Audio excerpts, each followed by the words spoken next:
하이럼 W. 스미스라고 하는 박사님이 계시는데 이분이 이 교수님이 인생에서 가장 소중한 것이라고 하는 책을 썼습니다. 인생에서 가장 소중한 것, 그게 뭐냐? 이 책에서 이야기하고 있는 이 스미스 교수님이 이야기하고 있는 인생에서 가장 소중한 것을 아는 그런 지혜를 이 책에서 이야기하고 있는데요. 가장 그 첫 번째가 뭐냐면 내가 누군지를 아는 게 인생에서 가장 소중한 거다. 이렇게 이야기를 합니다. 내가 이 세상에서 어떤 존재인가, 나는 누구인가, 자기 정체성을 분명히 할 때 그게 제일 중요하다. 그렇게 말을 합니다. 사람들이 자기한테 속을 때가 있어요. 언제 그러냐면 내가 좀 많이 알고 있는 것처럼 보였는데 정작 나보다 아는 사람들을 좀 만나게 되면 내가 정말 지식이 참 부족하구나, 내가 참 연약하구나, 이런 생각이 들면서 나의 그런 착각 속에서 살았다라고 하는 것을 알게 됩니다. 때로는 내가 굉장히 모든 걸 다 잘할 줄 알고 다 할 수 있다고 그렇게 생각을 했는데 막상 내가 할 수 없는 일에 봉착되어지면 내가 정말 연약한 사람이구나 라고 하는 것을 그제서야 깨닫습니다. 그러니까 내가 내 나름대로 착각하면서 나에 대해서 속을 때가 있는 거죠. 거꾸로 이야기하면 나는 할 줄 아는 게 아무것도 없다 이렇게 생각하면서 늘 자기를 비하시키면서 인생을 살아갔던 사람이 어느 순간 내가 할 수 있는 것도 있네 라고 하는 것을 발견하면 그때는 마음 가운데 굉장히 전혀 다른 새로운 그런 기쁨이 우리 안에 오게 됩니다. 어떤 때는 내가 너무나도 연약하다, 보잘것이 없다 그럴 때에 때로는 내가 굉장히 존귀한 사람이다라고 하는 것을 느끼는 순간 나라고 하는 존재가 굉장히 좋아 보이고 또 귀해 보이고 그럴 때가 있습니다. 우리는 순간순간마다 나 자신에 대해서 자꾸 속여 살아갈 때가 있어요. 그래서 내가 속는 나의 모습에서 돌이켜서 나의 본 모습을 볼 때마다 깜짝깜짝 놀랄 때가 있습니다. 금요철야 때에 독일의 신학자 중에 보네포에 대한 이야기를 잠깐 한 적이 있습니다. 보네포가 이런 이야기를 했습니다. 이 신학자가요, 나는 누구인가? 라고 이렇게 질문하는 것이 참 하나님 앞에서 우스운 얘기다. 하나님 앞에서 나는 누구인가? 라고 하는 이 질문은 얼마나 우스운 일인지 모른다. 왜? 나는 하나님의 것이니까. 나는 하나님의 것인데 내가 누구냐? 이거 질문하는 게 너무 웃기다는 거예요. 어디서 보네포가 이렇게 자기 자신에 대해서 확실한 마음을 가지게 되었냐면요, 우리 믿는 사람은요, 사람들이 나를 어떻게 평가하느냐로 나를 평가하면 안 돼요. 사람들이 나를 어떻게 보느냐로 나를 평가하는 게 아닙니다. 때로는 내가 쌓아온 경력이나 스펙이나 이런 것으로 인해서 내가 평가되어지는 게 아니에요. 우리 믿음의 사람은 언제 평가되어지냐면 십자가 앞에서 평가되는 거예요. 십자가 앞에서 내가 누구냐? 거기서 내가 나라고 하는 존재가 드러나게 되는 거죠. 여러분, 그래서 십자가 앞에서 우리는 다 누구냐면요, 다 하나님의 것입니다. 더 이상 여지가 없어요. 우리는 다 하나님의 것이요 하나님의 자녀입니다. 여러분 믿으십니까? 이게 우리에겐 축복이고 이게 우리에게 자신감이고 이게 우리를 당당하게 만드는 거예요. 세상에 나를 어떻게 보는지 그게 중요하겠어요? 하나님이 나를 어떻게 보시는가 훨씬 중요하죠. 그게 여러분 하나님이 보실 때에 나를 어떻게 보느냐에 따라서 나를 하나님의 천국으로 하나님 나라로 인도하는 것 아니겠습니까? 그래서 십자가 앞에서 보네포가 볼 수 있는 것은 바로 거기에 있습니다. 스미스 교수가 우리 인생에서 정말 중요한 것은 나라고 하는 존재를 아는 게 제일 중요하고, 또 하나는 뭐냐면 내가 가지고 있는 것이 무엇이냐라고 하는 것, 그거 아는 게 참 우리 인생에서 너무 소중한 거다. 내가 가지고 있는 것을 모르면서 내가 갖고 있는 것이 얼마나 소중한지를 모르면서 그러면서 더 갖고자 하고 더 무엇을 얻고자 해야지, 내가 그래야 좀 평안하고 내가 그래야 좀 있는 사람처럼 여겨지는 거, 그게 아니고 진짜 소중한 건 내 안에 누가 있느냐, 내가 무엇을 가지고 있느냐라고 하는 겁니다. 여러분, 우리는 무엇이 우리 안에 있는지를 성경을 통해서 너무 잘 알아요. 우린 다 예수님 안에 있습니다. 예수님은 또 우리 안에 계시죠. 그래서 여러분, 사도 바울이 예수님이 내 안에 계시다라고 하는 그 은혜를 누림으로 말미암아 그가 뭐라고 합니까? 내게 능력 주시는 자 안에서 내가 모든 것을 할 수 있느니라. 이 고백은요, 예수님이 내 안에 계시다는 확신이 있을 때만 할 수 있어요. 오늘 여러분이 예수님이 여러분 안에 계시는 것을 확신한다면 여러분, 예수님께서 여러분 안에서 못하실 능력이 없어 모든 것을 이루실 수 있는 줄로 믿습니다. 이런 믿음이 우리에게 고백이 되고 이런 믿음이 우리 가운데 있으면 우리처럼 행복한 사람, 우리처럼 소중한 사람이 없는 거예요. 스미스 박사가요 또 하나 이야기합니다. 내 정체를 알았느냐? 그게 참 행복한 거지. 내 안에 소중한 것이 무엇인지 알았느냐? 그거 참 소중한 거예요. 그러나 소중한 것이 내 안에 있다 할지라도 그것을 가지고 내가 행할 줄 알 때, 그것을 내가 집중할 때, 그때 진짜 나의 소중한 것을 발견하게 된다. 이렇게 이야기를 해요. 무슨 이야기입니까? 내 안에 소중한 것이 있으면 그거 사용하라는 거예요. 내가 가지고 있는 것이 분명히 있는데 사용할 줄 모르면 그게 소중한지 아닌지 어떻게 알아요? 근데 그걸 사용하다가 보면 야, 내가 가지고 있는 게 정말 소중한 거였구나 라고 하는 것을 알게 된다는 거죠. 여러분, 소중한 것에 집중하기 위해서는요 필요한 게 하나 있어요. 뭐냐면 정말 내 안에 소중한 것이 있는데 이 소중한 것에 집중하려면 덜 소중하고 덜 중요한 것에 너무 많은 것을 투자하지 않아야 돼요. 그걸 좀 내려놔야 그래 진짜 소중한 것이 드러나고 진짜 중요한 것이 드러나는 거예요. 여러분에게 진짜 소중한 분은 여러분 안에 계시는 하나님이시잖아요. 우리 안에 계신 예수님이십니다. 그렇다면 여러분 정말 중요합니까? 그렇다면 여러분 다른 데에 우리 마음을 쏟기보다는 여러분 우리 하나님께 마음을 쏟을 때 더 큰 하나님의 은혜가 우리 가운데 있을 줄로 믿습니다.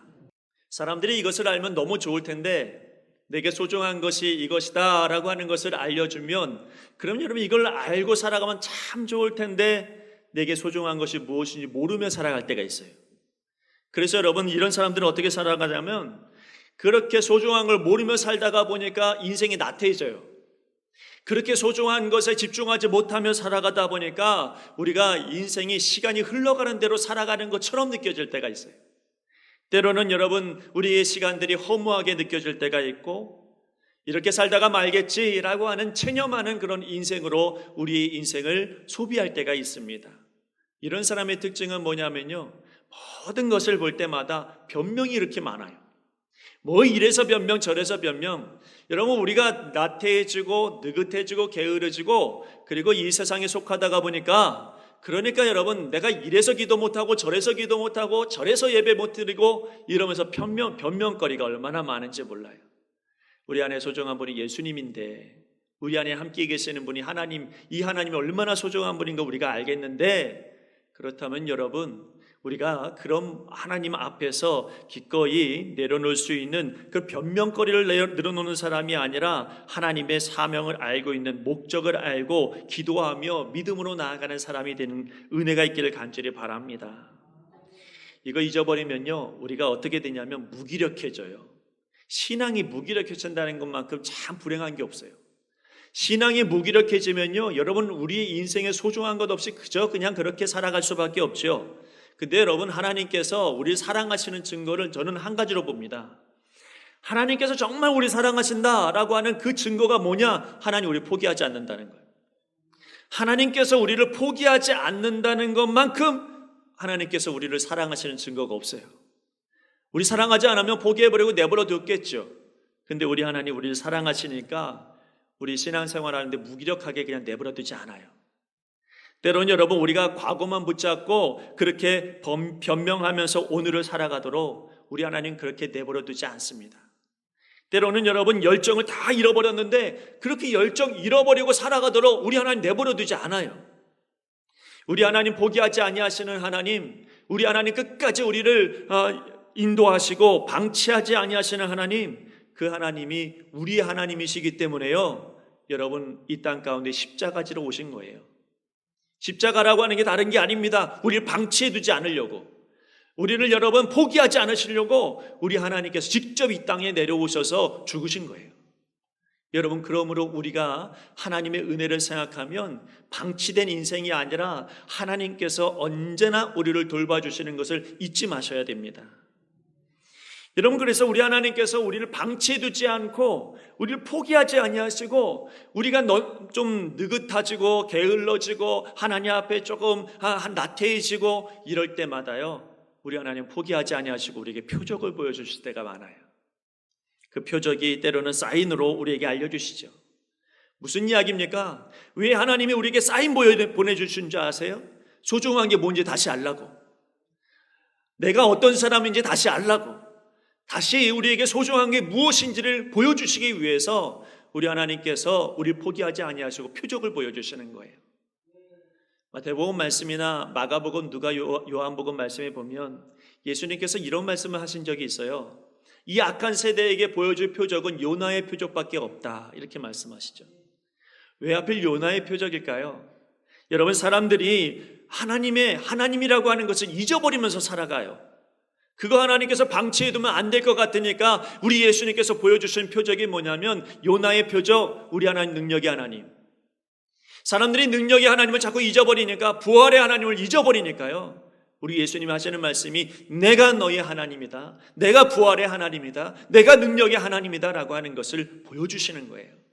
표적, 그것은 우리 하나님께서 우리를 깨달으라고, 중요한 것이 무엇인지를 다시 알라고, 다시 한번 힘을 내라고 말씀하시는 하나님의 역사요, 하나님의 표적인 겁니다. 예루살렘이 처음에 초대교회의 부흥이 이루어지기 시작할 때 예루살렘의 사람들이 한 번에 모일 때 3,000명이 모여서 세례받고요, 베드로가 설교할 때마다 사람들이 다 여러분 꼬꾸라져서 회개하고, 내가 어떻게 하면 되겠습니까? 기도하십시오, 예수님 믿으십시오, 회개하십시오. 베드로가 이렇게 이야기하면서 많은 사람들이 여러분 교회에 나오게 됐고 예수님 믿게 됐고 부흥하게 됐어요. 그 사람들이 마음속에 생각하기를 어떤 마음이 들었냐면, 야, 우리 하나님 유대인들을 너무 사랑하시는구나, 하나님께서 이 예루살렘, 이 하나님의 성전을 얼마나 사랑하시는지 모른다, 이런 생각을 가지고 있으니까요, 이들이요 이 성전을 안 떠나고 예루살렘을 안 떠나는 거예요. 그때 여러분 하나님께서 표적 하나를 보여주셨는데 그게 뭐냐면 스데반의 죽음이었어요. 스데반이 순교당하는, 갑자기 여러분 스데반이 죽음으로 말미암아 핍박이 일어나기 시작하는데 예루살렘에 있을 수가 없는 거예요. 그들이 예루살렘을 떠나서 안디옥으로, 여러분 다른 이방 지방으로 다 뿔뿔이 흩어져 버리게 되어져 있어요. 예루살렘에 있을 수가 없는 거예요. 예수님 믿는다고 이야기하면 당장이라도 다 죽어지니까 도망을 쳤죠. 도망을 치면서 그들이 깨닫습니다. 아, 우리 안에 전도의 사명이 있구나. 우리 안에 예루살렘에 머물러 있으면서 살아가는 인생이 아니라 우리 인생은 온 세계에 예수님을 전하는 그런 사명이 우리 안에 있었구나라고 하는 것을 그제서야 깨닫습니다. 안디옥에 여러분 이방인의 중심지를 세워놓고, 그리고 거기서부터 파송하면서, 그러면서 여러분 복음을 증거하기 시작합니다. 언제부터 그 일이 시작됐냐면 스데반의 죽음으로 말미암아 이것을 표적으로 삼아서 이들의 삶이 바뀐 거예요. 스데반의 순교는 교회 살리는 일이었습니다. 스데반의 순교는 묶여 있었던 성도들의 마음에 열정을 다시 집어넣는 하나님의 역사요 표적이었다는 겁니다. 여러분, 오늘 성경 말씀에 보니까 하나님께서 모세를 부르십니다. 근데 모세가 그 양떼를 이끌고 광야 서쪽에 있는 호렙산에 보니까 놀라운 일을 발견하게 되죠. 서쪽으로 올라가다 보니까, 호렙산에 올라가다 보니까 여러분 거기 아주 기가 막힌 광경을 보게 됩니다. 자, 여기서 사람들이 호렙산하고 시내산을 자꾸 헷갈려 해요. 호렙산은 뭐지? 시내산은 또 뭐지? 여러분 이렇게 생각을 하는데 이게 같은 산이에요. 서쪽에서 보면 호렙산이요, 동쪽에서 보면 시내산이에요. 그러니까 여러분 같은 산을 갖다가 여러분 성경에서 서쪽에서 봤을 때는 호렙산이라고 불렀고, 동쪽에서 애굽에서 이렇게 올라올 때는 저게 시내산입니다, 이렇게 이야기했던 거거든요. 자, 여기 이 시내산, 이 하나님이 함께 하셨던 이 호렙산에서 모세는 희한한 광경을 봅니다. 불꽃이 분명히 있는데 이 떨기나무가 사라지질 않는 거예요. 분명히 불꽃이 있으면 이 떨기나무가 없어져야 되잖아요. 이것을 잠깐 보고 집에 왔다가 아무래도 그게 이상해. 그래서 여러분 이 모세가 다시 내가 그 광경을 돌아봐야 되겠다. 그래서 그가 돌이켜 다시 호렙산으로 올라가 그 광경을 봅니다. 여러분, 여기서 말하고 있는 불타는 떨기나무, 이 떨기나무는요 아카시아 종류의 아주 작은 그런 어떤 가시덤불에 불과합니다. 전 세계에서 지금까지 남아있는 이 떨기나무는 그 이집트에 있어요. 시내산 밑에 있는 그런 사원에 하나 있는데 사람들이 거기서 많이 사진을 찍죠. 이 가시덤불 별거 아닙니다. 그런데 여기에 불이 타는데 이 가시덤불이 전혀 없어지지를 않아요. 이건 다른 어떻게 표현하고 있냐면 애굽의 노예 생활하고 있는 이스라엘 백성들이 이렇게 고난 중에 있으나, 그러나 여러분 이 가시덤불 이렇게 고난 중에 있으나 거기 하나님 계시더라라고 하는 걸 보여준 거예요. 그래서 여러분 이 모세가 불타는 가시덤불, 불타는 떨기나무를 보면서 여기에서 하나님께서 왜 모세에게 이러한 표적을 보여주시는지를 이해해야 돼요. 여기는 첫 번째 의미가 뭐냐면 고통 중에 있는 이들에게 우리 하나님 거룩하신 불꽃 같은 신 하나님께서 함께 하신다는 것을 보여주신 거고요. 또 하나는 뭐냐면 어둠 속에 있는 이 이스라엘 백성들을 불처럼 빛처럼 역사하셔서 도와주시겠다라고 하는 하나님의 말씀이 여기 있는 거예요. 바로 이 표적으로 모세는 새로운 인생을 맞이하게 됩니다. 이 표적 보면서 그의 인생이 완전히 달라진 거죠. 모세는 여러분 하나님이 자기 잊어버린 줄 알았어요. 근데 하나님께서 이 떨기나무, 이 희한한 광경을 보여주고 이 표적을 보여주시면서 나 너 잊지 않았다라고 말씀하시면서 모세에게 찾아오신 거예요. 하나님의 목적으로 그를 이끄실 것으로 작정하시고 오늘 모세를 찾아갑니다. 여러분 모세는요 원래 이스라엘 백성들을 구원하고 싶은 마음이 되게 컸어요. 그래서 사람도 죽이고 온 것 아니겠습니까? 근데 이 모세가 사람을 죽이고 도망친 이 신세가 되다 보니 그의 마음속에는 이스라엘 백성들을 구원하고 싶고 이스라엘 백성들이 400년 동안 노예 생활하는 걸 해방시키고 싶은 마음은 굴뚝 같으나 자기가 죄인이잖아요. 못해요. 나는 못합니다. 또 하나 그에게 이유는 뭐냐면 나 나이가 80입니다. 나이가 80이면 이제는 마무리를 하고 준비를 하고 그리고 모든 것을 다 마무리를 지어야 되는 그런 시간인데 뭔가를 시작하려고 한다면 난 너무 오랜 시간이 흘렀다는 거예요. 중요한 게 뭐냐면 모세가 이제 하나님 앞에서 부르심을 받아도 그의 마음속에서 할 수 없다고, 나는 이스라엘 백성들을 구원해낼 수 없다라고 스스로 생각하던 결정적인 이유가 뭐냐면 그가 미디안 광야에서 목자 생활하면서 여러분 너무 익숙해져 버렸어요. 참 재미있는 거는 여러분 이 모세가요 이스라엘의 그 이집트의 왕자로 있다가 지금 목자가 되었으니 얼마나 불평거리가 많아요. 못하겠다고 원망할 거리가 얼마나 많아요. 적응이 얼마나 안 되겠어요. 근데 40년을 이 생활을 하다 보니까 불평이 사라지네요. 40년을 이 생활을 하다 보니까 원망도 없어요. 40년을 이 생활을 하다 보니까 적응도 잘 됐어요. 여기가 좋습니다. 이대로가 좋습니다. 이대로 양떼 이끌고 이리 갔다 저리 갔다 하다가 내 인생 망치고 이대로 끝납니다. 이렇게 생각하는 게 모세의 결정인데요. 근데 그때 하나님 나타나셨어요. 그때 하나님 보신 거예요. 여러분 이제 하나님께서 모세를 부르시고 다시 회복시켜 주시는데 먼저 그에게 말씀하신 게 뭐냐? 내 신을 벗어라 이렇게 말합니다. 여긴 두 가지 의미가 있는데 여러분 내 신을 벗으라고 하는 것은 여기가 거룩한 땅, 내 땅이다. 하나님이 함께 하시는 땅이다. 그러므로 너도 거룩해져야 된다. 레위기 19장에 나오는 말씀처럼 내가 거룩하니 너희도 거룩하라. 이렇게 말씀하신 거죠. 모세를 불러놓는데 우리 하나님께서요 모세에게 내가 여기 거룩한 땅으로 세워놓았으니 너도 이제 신을 벗고 거룩한 땅으로 들어와야 되지 않겠냐 이렇게 말씀하시는 거예요. 또 하나는 신발이라고 하는 것은 그 당시에 굉장히 중요했습니다. 왜냐하면 노예에는 신발이 없었어요. 그 말은 뭐냐면 오늘 지금 하나님께서 모세를 부르실 때 뭐라고 약속하시냐면 이렇게 말씀하시는 거예요. 너는 지금 네 마음대로 살아가고 있고 네 뜻대로 살아가고 있지만 너 자존심 때문에 살아가고 있지만 너의 능력 때문에 살아가고 있지만 그러나 우리 하나님 말씀하시는 거예요. 뭐라고 말하냐면 너 신발 벗어라. 너는 나의 노예다. 너는 나의 종이다. 이거 잊지 말아라. 이렇게 말씀하고 계시는 거예요. 여러분 오늘 우리의 정체성이라고 하는 것이 뭐냐면 여러분 내 생각과 내 뜻대로 살아가는 거 그거 여러분 노예의 모습이 아니잖아요. 종은 뭐냐면 주인이 원하는 대로 살아가는 거예요. 이 생각 저 생각이 아니라 하라면 하는 거고 말라면 마는 거죠. 그게 종이잖아요. 오늘 모세가 자기 뜻대로 여러분 양떼 이끌고 다녔던 사람이지만 우리 하나님 말씀하시는 건 너는 그 정체성이 아니야. 너의 정체성은 나의 종이다. 이렇게 말씀하시는 겁니다. 하나님은 우리가 누구인지를 알려주시죠. 때로는 우리가 힘든 순간을 맞이하고 있을 때 우리 하나님은 제일 먼저 우리에게 하시는 게 뭐냐면 너의 정체성이 무엇인지를 알려주시는 겁니다. 우리가 변명만 늘어놓고 있을 때, 우리의 환경에 합리화시키면서 살아가고 있을 때, 그래서 내 자신을 다 잃어버리고 살아가고 있을 때 우리 하나님께서 우리에게 나타나셔서 말씀하시는 것은 내가 너 책임져주는 넌 내 종이다 말씀하시는 거예요.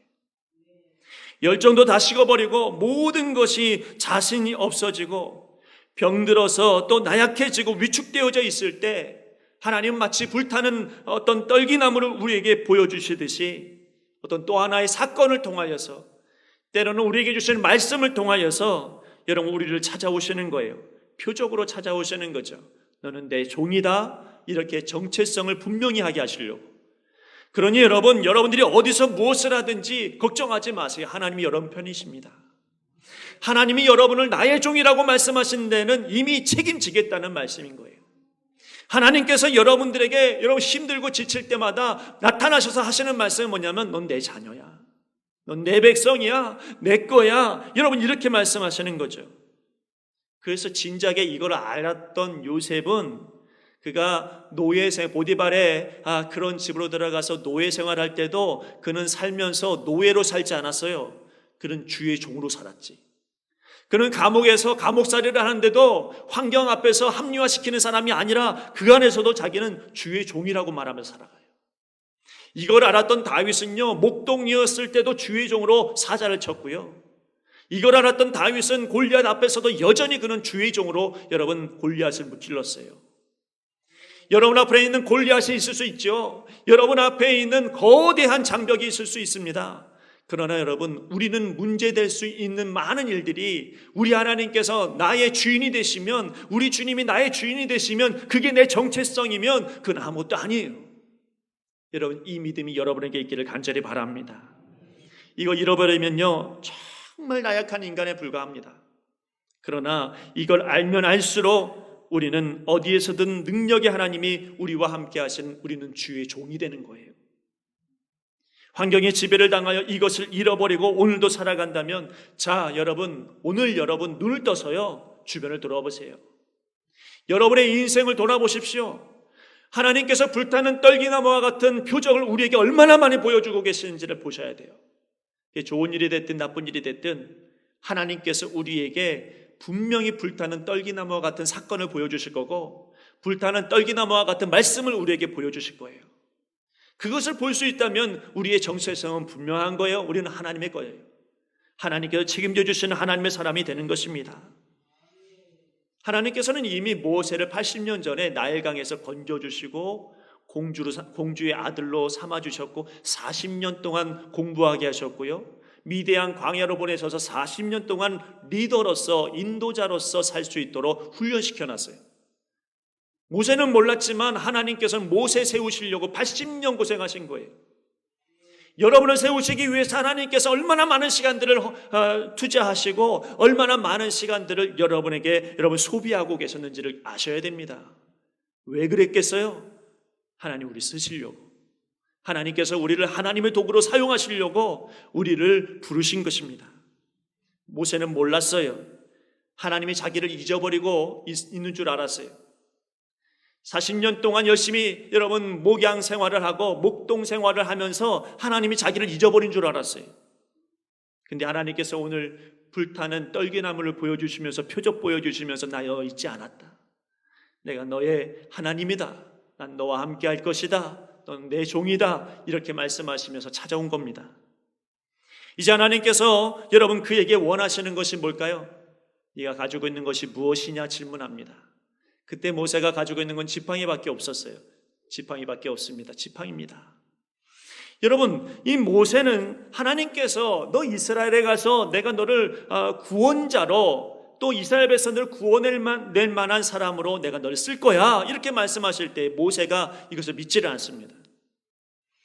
하나님, 내가 하나님께서 나를 보내셨다라고 하는 것을 그들에게 말한다고 할지라도 그들이 믿겠습니까?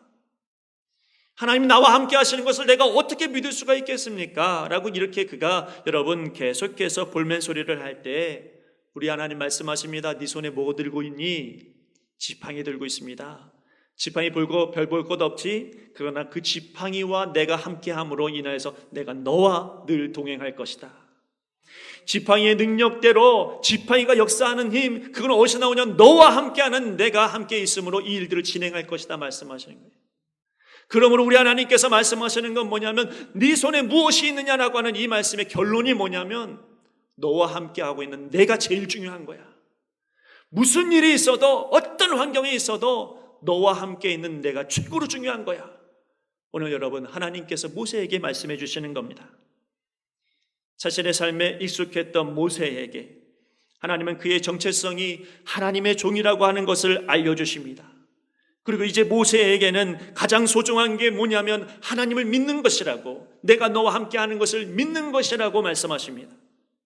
그리고 이제 더불어서 말씀하시는 게 뭐냐면 여러분 7절 8절 말씀에 우리 하나님께서 모세에게 마지막 명령을 이렇게 하십니다. 여호와께서 이르시되 내가 애굽에 있는 내 백성의 고통을 분명히 보고 그들의 감독자로 말미암아 부르짖음을 듣고 그 근심을 알고 내가 내려가서 그들을 애굽인의 손에서 건져내고 그들을 그 땅에서 인도하여 아름답고 광대한 땅, 젖과 꿀이 흐르는 땅, 곧 가나안 족속, 헷 족속, 아모리 족속, 브리스 족속, 히위 족속, 여보스 족속의 지방에 데려가러 하노라. 무슨 얘기입니까? 내가 너와 함께 하겠는데 너는 내 종인데 이제는 내가 널 써야 되겠다는 거예요. 여러분 이제는 기적을 일으켜야 되겠다는 거예요. 그 기적은 내가 너와 함께 할 때만 가능하다는 겁니다. 여러분의 인생에서 기적이 필요할 때가 있잖아요. 여러분의 인생에서 하나님의 역사가 필요할 때가 있습니다. 여러분 그때 우리 하나님께서 오늘도 우리에게 말씀해 주시는 거예요. 나와 함께하면 가능하다는 거죠. 나와 함께하면 기적이 일어날 수 있다는 거예요. 여러분 오늘 그 믿음이 여러분에게 있기를 바랍니다. 그래서 오늘 1절부터 8절까지의 말씀을 보았지만 9절 첫 번째에 뭐라고 합니까? 우리 하나님이 이제 가라 그러자. 믿었느냐? 너는 하나님의 종이다? 믿었느냐? 그렇다면 이제는 내 일을 해라. 가라는 거예요. 할 수 있다는 거예요. 어떤 일이든지 믿음으로 믿고 기도하면서 나아가라는 거예요. 기도 쉬었다면 이젠 기도하라는 거예요. 예배 드리는 거 쉬었다면 예배 드리라는 거예요. 이제는 헌신하기를 쉬었다면 헌신하라는 거예요. 여러분 우리 하나님께서 이것을 우리에게 명령하고 계시다는 겁니다. 자 여러분 우리에게는 느닷없이 불타는 떨기나무가 보일 때가 있습니다. 우리 주변을 돌아보면 갑자기 생긴 어떤 하나의 사건이 우리 앞에 놓여진 불타는 떨기나무 같을 때가 있어요. 갑자기 들려지는 하나님의 음성이, 말씀이 전에는 전혀 들려지지 않았던 그 말씀이 오늘 내게 들려진다면 그게 바로 불타는 떨기나무입니다. 하나님이 여러분에게 나타나셔서 내가 너와 함께 한다고, 나 너 잊어버리지 않았다고, 넌 내 종이라고, 내 거라고, 내 자녀라고 말씀해 주시기 위해서 여러분 우리에게 떨그네모 같은 하나님의 역사를 보여주시는 거예요. 그게 좋은 일이 될 수도 있고 나쁜 일이 될 수도 있지만 확실한 건 그거 봤으면, 들었으면 그러면 이전과는 달라야 된다는 거죠. 아니 떨기나무 만나고 나서, 이런 불타는 떨기나무 만나고 나서 모세 여러분 바뀌지 않았습니까? 바뀌지 않으면 이게 무슨 소용이 있고 하나님께서 만나주시는 게 무슨 의미가 있어요? 오늘 말씀드린 게 무슨 의미가 있어요? 우리가 달라져야 여러분 말씀에 능력이 있는 것 아니겠습니까? 과거를 붙잡고 있거나 낙심하고 게으른 상태로 있을 때, 아니면 편해서 이 편한 것이 너무 익숙해져 버렸을 때 우리는 그러한 불타는 떨기나무 앞에서 변해야 됩니다. 순종해야 되고 하나님의 도구로 이제는 써져야죠. 그게 여러분 우리 모두가 하나님 앞에 받는 떨기나무의 은혜인 줄로 믿습니다. 은혜는 다른 게 아닙니다. 여러분 편하게 사는 게 은혜 같죠? 여러분 편하게 사는 게 형통한 것 같죠? 편하게 사는 게 여러분 완전한 게, 그게 여러분 아주 우리에겐 좋은 은혜인 것처럼 보이지만 사실은 진짜 은혜는 뭐냐면 내가 누군지를 알고 나와 함께 하시는 분이 누군지를 알고, 그리고 이제는 하나님을 위해서 내가 쓰임받는 게 은혜입니다. 은혜는 다른 데서 찾는 게 아니에요. 우리가 너무 익숙해져 버리니까 하나님께서 떨기나무처럼 나타나셔서 우리에게 말씀하시는 것 아닙니까? 여러분 그러므로 진짜 은혜 받으시는 여러분 되시길 바랍니다. 진짜 은혜는 하나님 앞에 쓰임받는 겁니다. 진짜 은혜는 하나님 앞에서 기도하는 겁니다. 진짜 은혜는 하나님 앞에 매달리는 겁니다. 이것이 여러분에게 주시는 하나님의 은혜가 되시기를 간절히 바랍니다. 기도하겠습니다. 하나님, 우리는 무감각한 삶으로 너무 오랫동안 하나님을 외면하면서 살아갔습니다. 분명히 하나님께서 오늘도 불타는 떨기나무로 우리를 부르시는데도 우리는 여전히 합리화시키며 뒷걸음만 칩니다. 우리는 여전히 과거를 붙잡고 바뀌지 않으려고 할 때가 많습니다. 우리는 여전히 이대로 나태한 신앙생활이 은혜인 줄로 알고 살아갑니다. 하나님, 오늘 이 말씀이, 오늘 들려졌던 이 말씀이 불타는 떨기나무가 되게 하여 주시옵소서. 그래서 이전의 삶과는 다르게 정체성을 분명히 하게 하시고 나와 함께 하시는 하나님을 믿고 하나님의 뜻을 위해 오늘도 기도하는 사람으로, 오늘도 하나님의 도구로 사용되어지는 사람으로 서게 하여 주시옵소서. 이러한 일이 우리에게 은혜임을 알게 하여 주시옵소서. 예수님의 이름으로 기도드리옵나이다.